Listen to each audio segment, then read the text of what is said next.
Right, now I've got a little cross on the floor. I'm going to stand here because I thought it's probably quite a good place to start. Hello, let me introduce myself.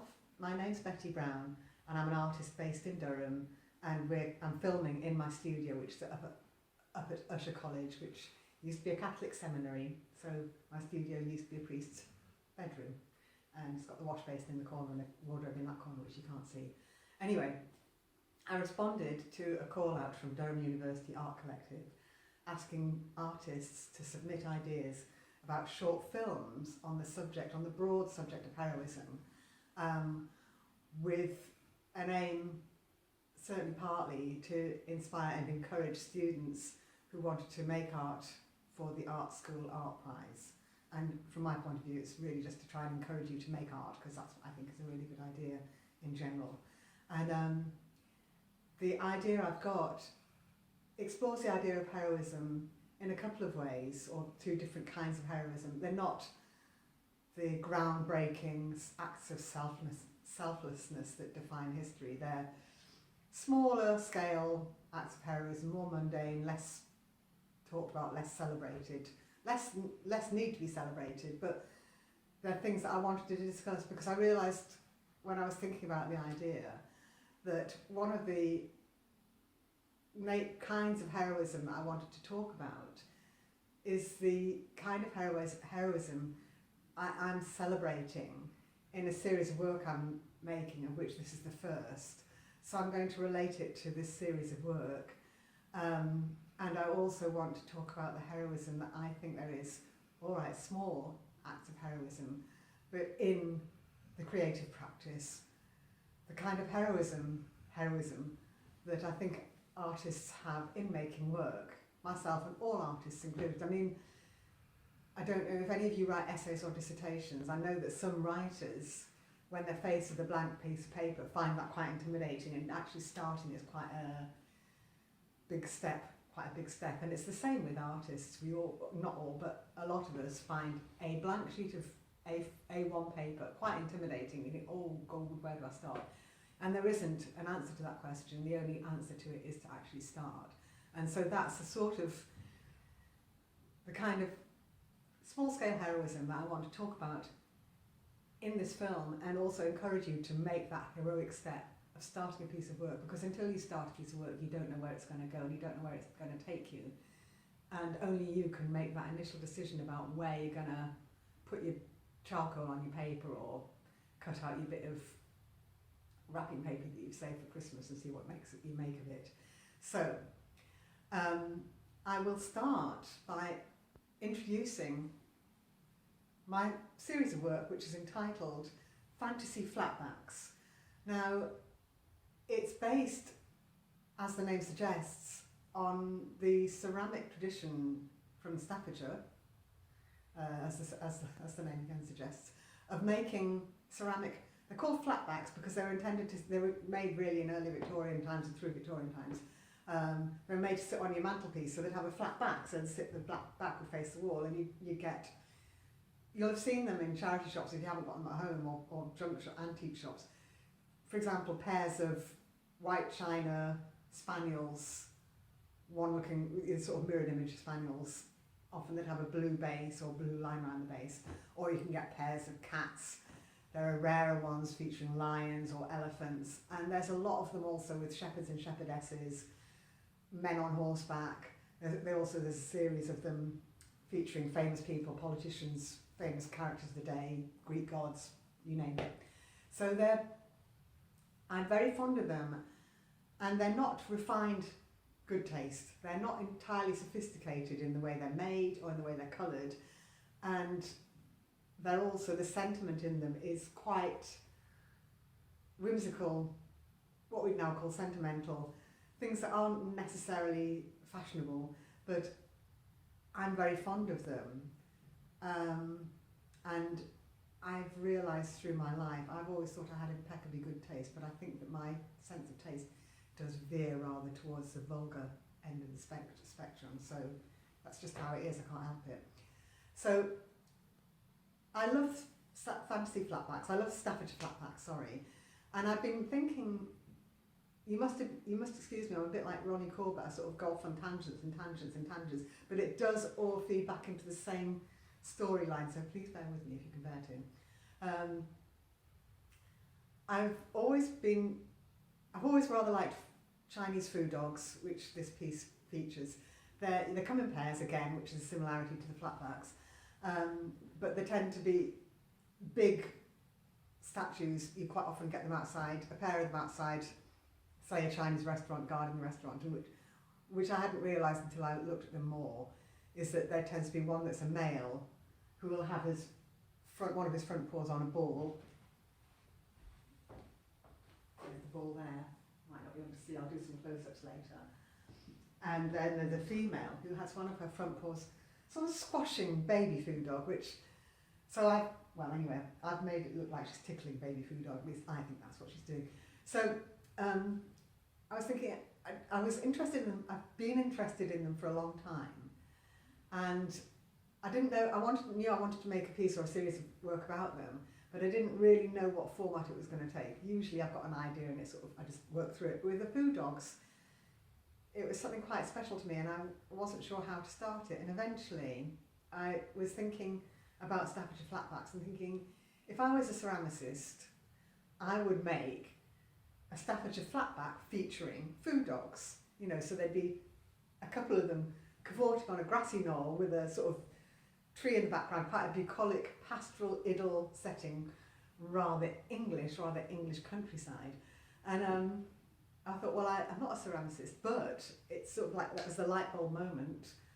I could make an image of that in fabric, because I've been working in fabric for a few years. I also paint and draw and all the other stuff, but I've been working in fabric large scale for a few years now, and I thought, yeah, I could do that. So when I had that light bulb moment, shortly followed by another series of images in my mind, of pictures, tableau I like to call them, that I wanted to make in the same kind of vein, featuring, for example, there's one I'm going to show you in detail of Pan, the Greek god Pan, with some little goats, and I mean goats actually feature quite a lot in Staffordshire flatbacks, in quite a sentimental way. They're often with children looking up adoringly at them, so I wanted to do Pan in that vein. And I wanted to do one about Lawrence Llewellyn-Bowen, who, incidentally, name dropping, I went to college with, and he's a very, very nice man. He's every bit as nice as he comes across on the telly, and his taste is every bit as florid. And also Prince, I'm a big, big fan of Prince, and I wanted to make a piece about him because I love his style, I love his music, and I think of Prince as quite an obvious person I think of as a hero, because he defeated a lot of obstacles. He came, as everybody knows, he came from a broken home, and he was very short. He wanted to be a basketball player, and he was very short. And eventually not eventually, he always made music, and he was superbly talented at it. And he also had you couldn't call Prince's style good taste, I don't think, but I love it. So what can I say? That's me. So there's going to be a piece of work about Prince. That's also going to be one featuring Fred Syriacs, who's a chef and a TV presenter who I like, because I think he's a very sexy man, but he does programs critiquing fine pastries and chocolat, and it just lends itself to an image. So he's going to feature in there as well. Anyway, what's happened is that through lockdown, the studios were shut. I finished this one before lockdown started, but Pan, the piece about Pan, I was just starting when lockdown began and the studios shut down. I'd made a backdrop which was pretty much plain black. Well, it has flowers on it, but I'd made the backdrop for it, which was a similar size to this, but a little narrower. But the figure of Pan, and he's going to be surrounded by goats, I thought, right, okay, I'm going to have a stab at making those at home. So I took the materials from the studio home. I've got a little one-bedroom bungalow, which I'm very comfortable in, but it's not really big enough for making this scale of work in, although I have done that before I got a studio. And I spent lockdown making the figure of Pan and the figure of goats at home, the figures of goats. And because there's not a lot of space in my home to look at things, to stand back and look at things, throughout the whole process, pretty much, I took photos so that taking photos of something helps you to get a bit of distance on it. So I've got a bank of photos of the process of making that piece of work, which I'm going to show you so that you can see how something like this, or like Pan, which I'll show you later, a piece of work like this is resolved. It's finished. There's no ambiguity about it. I mean, my style of work tends to be like that. I tend to sledgehammer things rather than, I don't tend to have ambiguity or nuance. I'm not really, with the best will in the world, I can't really do subtlety. So that is a resolved image, but what you have to remember as artists, as yourself artists, to get to that, you're climbing a huge, steep mountain of uncertainty. You start with nothing. There isn't a book that tells you what fabric to use or what patterns to use or where to place them or how big the eyes should be. There's nothing. And I think that's where my idea, going back to the blank piece of paper, that's where my idea of the small scale heroism of a creative practitioner comes into play. In order to make a piece of work, any kind of work, whether it's a drawing this size or an installation in the cathedral, you start from nothing and you have to make the first decision about obviously what the nature of the piece of work is going to be, but you have to start the actual making of it, whether that's going out and buying 100 bags of cement or whether it's setting up your A4 piece of paper on a table and getting your charcoal and saying, right, I'm going to start here. You until you can do that, it's not going to happen. But once you've done it, it can happen, and if you can manage to see it through to the end, then you will have got to a place where there's a resolved piece of work. It might not be to your, oh, I've got a butterfly in, I'll sort it out later. It might not be what you wanted, and then you can do another one, and you keep doing them. But the only way to know whether something's going to work or not is to start it, do it, and finish it. And that is the only way you're going to know what you can do. There's no point sitting there thinking, I can't do it. You've got to try, and once you've started it, unless you really can't bear what you've done, even then I'd say keep going and change it. Just keep going until you either can't do any more and put it aside for a while, or until you know it's finished and then you've done it. Sometimes you don't know something's finished. You have to put it aside for a while, give it a couple of months, come back to it. You know, it's not a given, but it can be really rewarding. And I'm just going to say this before I do the next section, which is where I'm going to show you the progress of Pan. When you do finish a piece of work that is resolved, is finished, and is how you want it, I'll tell you what it's like for me. My idea of gaming, computer gaming, is to do online jigsaws. That's what I like doing. And there's a really good site if you're interested called Jigsaw Planet, and you can actually upload your own images and then they'll turn it into a jigsaw for you. So I think it's fab. If it's a wet, rainy day and you can't think of anything else to do, jigsaws are great. And when you finish the jigsaw, when you put the last piece of the jigsaw in on the computer, it makes this little twinkly tune, a bit like Tinkerbell waving a magic wand, and all the lines of the jigsaw disappear, so you just get the image. And it's quite magical, it's quite transformative. And when you finish a piece of work that for you has worked, it's like that. It's all like all the components, all the edges of the components disappear. It stops being the components and it turns into a whole piece. And it's one of the best feelings in the world, let me tell you. It's up there, modesty out the window. It's out there with good sex. It's out there with having a really good dance. It's one of the best feelings you can ever have, is finishing a piece of work and seeing the components suddenly transform into a whole. It's almost like you've realised, made real something that was waiting to happen. And it's, I can only recommend it. Right, that's my introduction done. I'm going to turn this off for now. There, I said I'd show you some close-ups of the Foo Dogs, just to give you a bit of an idea what it really looks like. There's Fuji, it's my dog. Right, I'm going to come in a bit closer just so that you can see a little bit of the detail, because you can't get such a good idea from further away. Now this is Mummy Foo Dog, and she's got quite a happy smiling face and her tongue's all curly. And this is Daddy Foo Dog, and he's supposed to look grumpier. Their eyes and their noses are slightly padded, so they're three-dimensional. I don't know if you can get that. And then I'm going to pan down to Baby. I was very, very pleased with Baby Foo Dog. He looks slightly hysterical, but yeah, I enjoyed, well, it's not that I enjoyed making it, it was good when it was finished. The line around here is all done with, it's called yellow cotton tape. It was cotton tape and it's yellow, basically. And I twisted it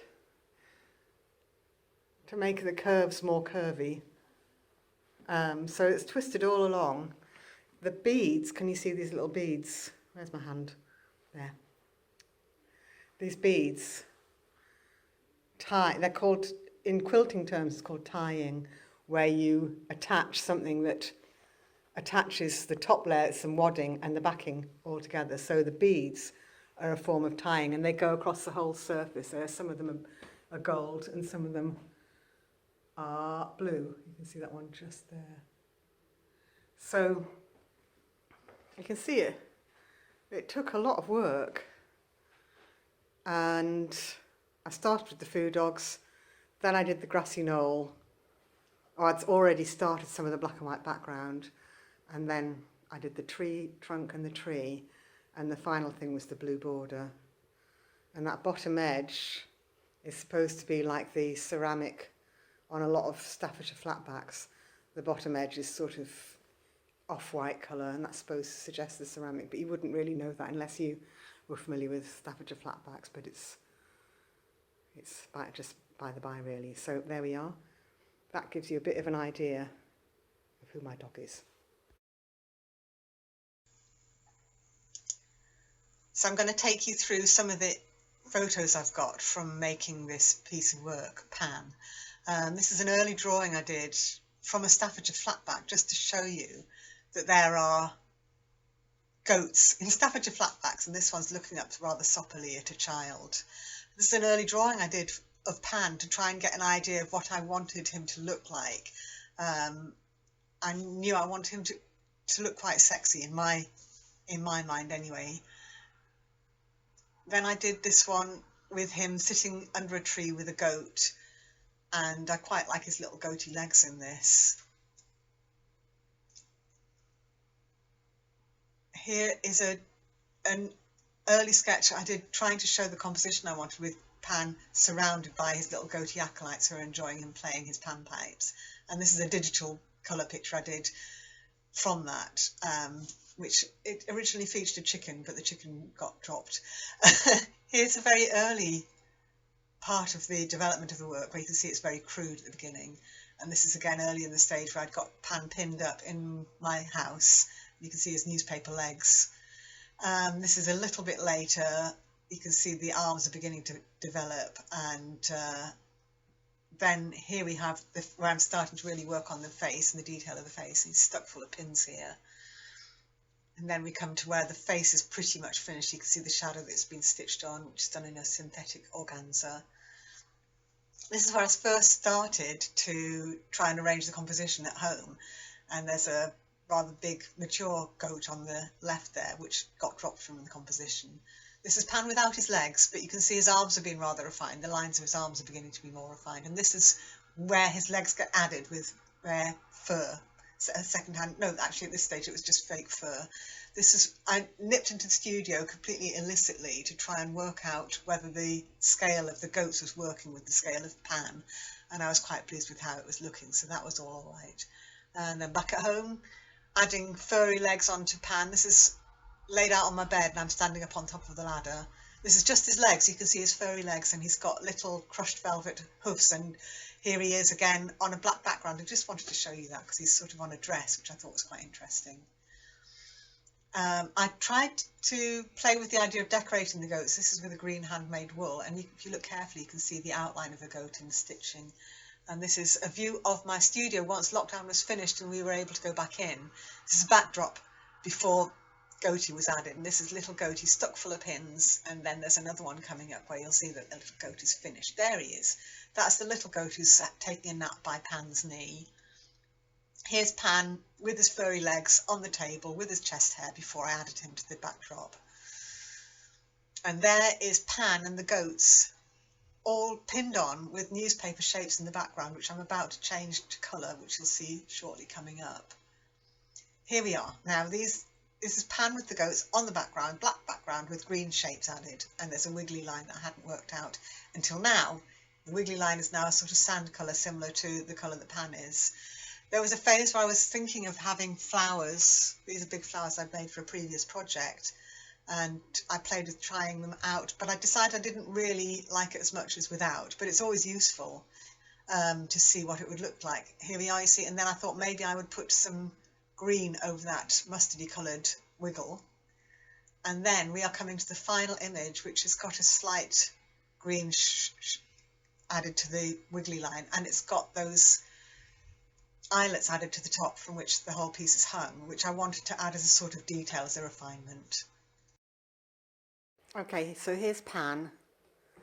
I'm going to come around and show you some close-ups, and you might hear a sort of nibbling sound in the background, which is Fuji. He's got a hide bone that he likes to chew. So I'm coming around and just walking around the corner of my table, which is why the camera's going at an odd angle. Right then, so here we are. I'm going to come in close to Pan and show you some of the details on him and some of the things that you know that I spent a lot of time working out through the still images you've just seen. So this is Pan, and I'd like you to note his chest hair, which I was very proud of. I'm very proud of that chest hair. It looks to me just like chest hair. And his fingernails, which are done with 2 layers of fabric, one pale green and then a dark green organza over the top. And then we'll go up, there's Pan's face, and I'd like you to note the hair, which is, I thought, quite convincingly curly hair. It's actually made using the same fabric that the little black goat is made from. There's Pan. I'm going to stand back a bit and come down. There we are. Now his stomach, I mean, I don't know if you realised throughout the process that I was making him that the torso was too short. I kept having to lengthen things. Almost everything you can see here, all the lines of his arms, his fingers, the shadows, almost every line on here has been sewn and unpicked and sewn again. I'm going to come down to the goat, little baby goat, nestling under Pan's furry leg. There's his furry leg.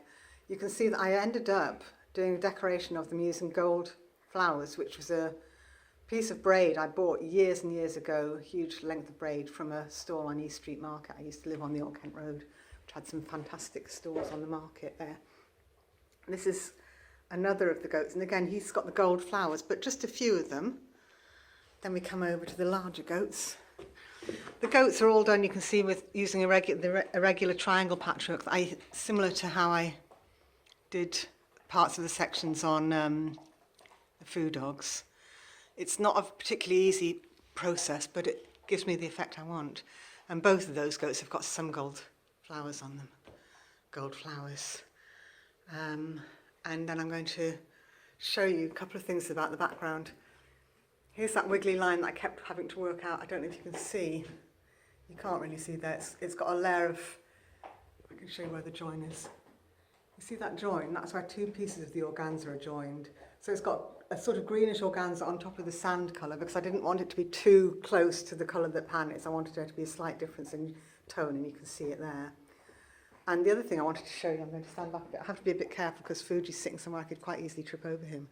You can see at the edge there's a pink line, which I've done with the pink velvet ribbon I had from TK Maxx. And it's a sort of very deep cerise pink. It's not a sort of baby pink, obviously. I'm going to come back, because the pink line, I felt sort of, it gives it a sort of a visual sort of a burr, a buzz at the edge, where you're not absolutely certain whether it's the eyes playing a trick on you, but it is actually pink. Anyway, so that's just given you some idea about some close-ups of Pan. I'm sorry, you have to forgive me, I'm not a filmmaker, I'm a painter. I'm an artist, I'm a painter and a maker, and so you'll have to forgive the rather crude filming techniques and the And you'll have to also forgive the continuity editor. Right, here we go.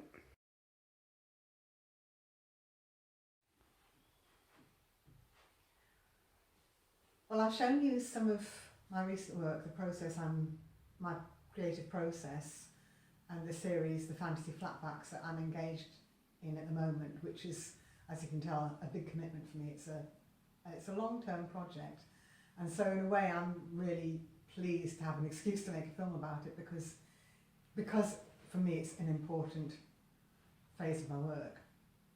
But I hope what you've seen, I hope I've given you an idea of what I'm trying to explain, which is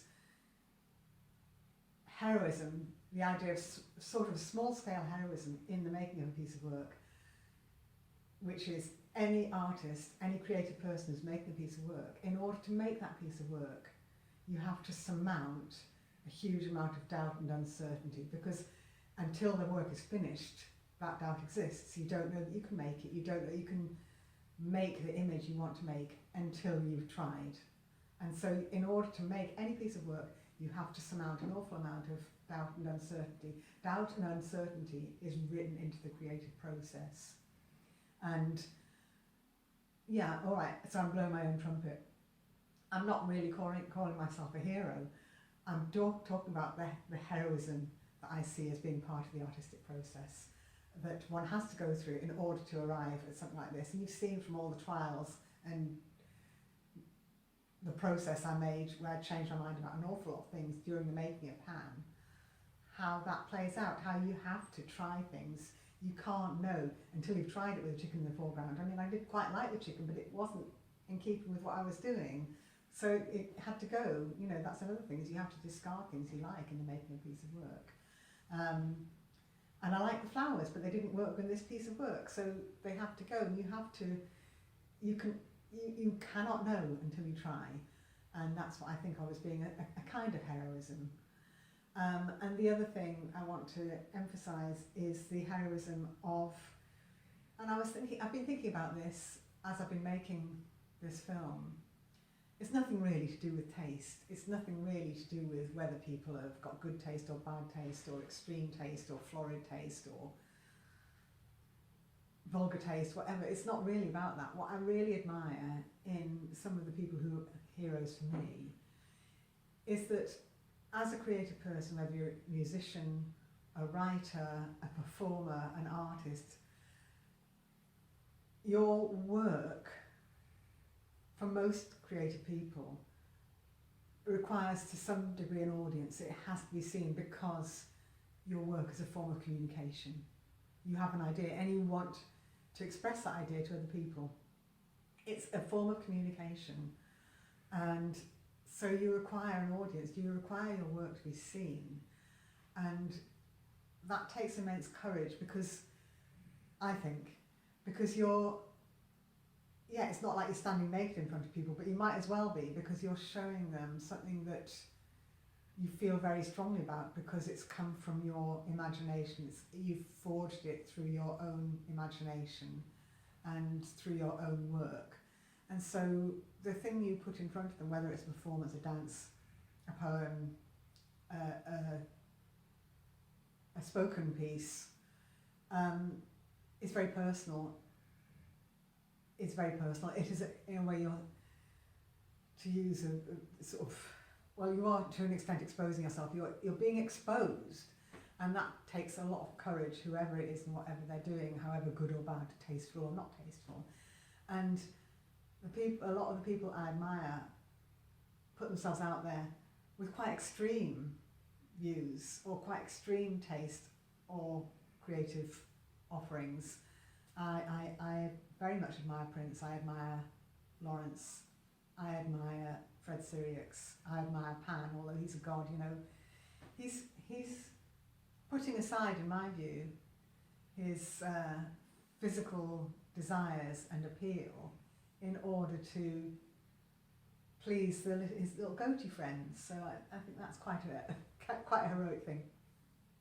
But there's loads of other people I admire. There's Shirley Chisholm, there's Yayoi Kusama, there's Niki de Saint-Phalle. I'm a great fan of Jeremy Clarkson. I do appreciate that in the artist community, I feel I'm probably in a minority there, but I do admire him, and I think he's very funny, and I admire him. I very much enjoy his work. But one of the things I admire about people, not just the nature of their work, but the fact that they put themselves out there, and they're not, apart from possibly Jeremy Clarkson to some extent, they're not courting controversy. They're not doing it to court controversy or be sensationalist. They're doing it because they need to make work, and they need their work to communicate. They need an audience. It's who they are. It's a need, and so in a way, being an artist is a double-edged sword. You know, you have to make the work, but you also do, on some level, most of us anyway, need a response, need to know that it's what we're hoping to communicate is communicating to other people, and that puts you in quite a vulnerable position, I think. So that's what I wanted to say about heroism.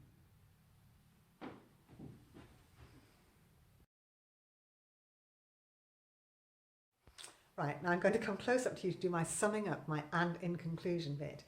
So I'm leaning on my table here so I can be nice and forceful.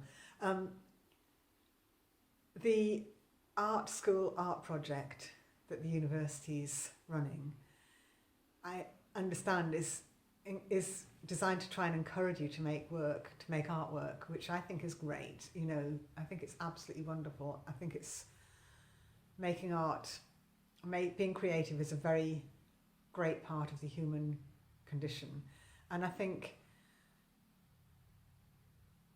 humanity, humans are creative. It is common to all of us, but it takes very different forms. So not everybody will want to express their creativity through making art, drawings, pictures, whatever.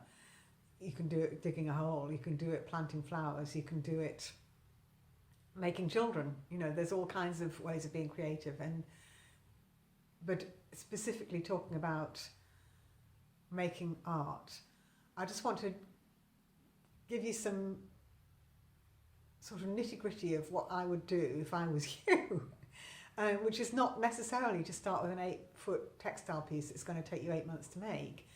There's lots of really nice ways that are relatively stress-free, because I think, you know, you maybe don't have that when you're making work because it's maybe not your main form of expression. But for me, there's a lot of stress, anxiety and uncertainty attached to it, as I've demonstrated.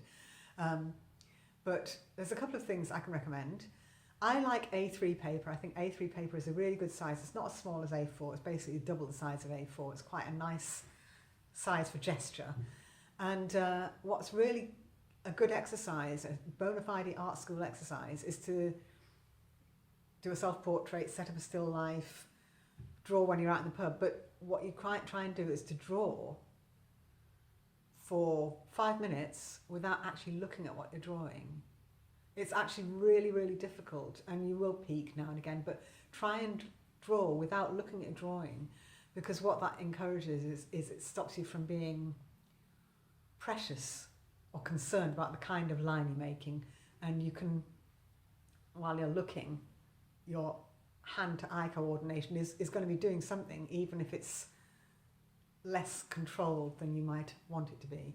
That's a really good exercise. I will say this, observation is key. I believe observation is key. I don't mean you have to make drawings that look exactly like the thing you're drawing. I don't mean that.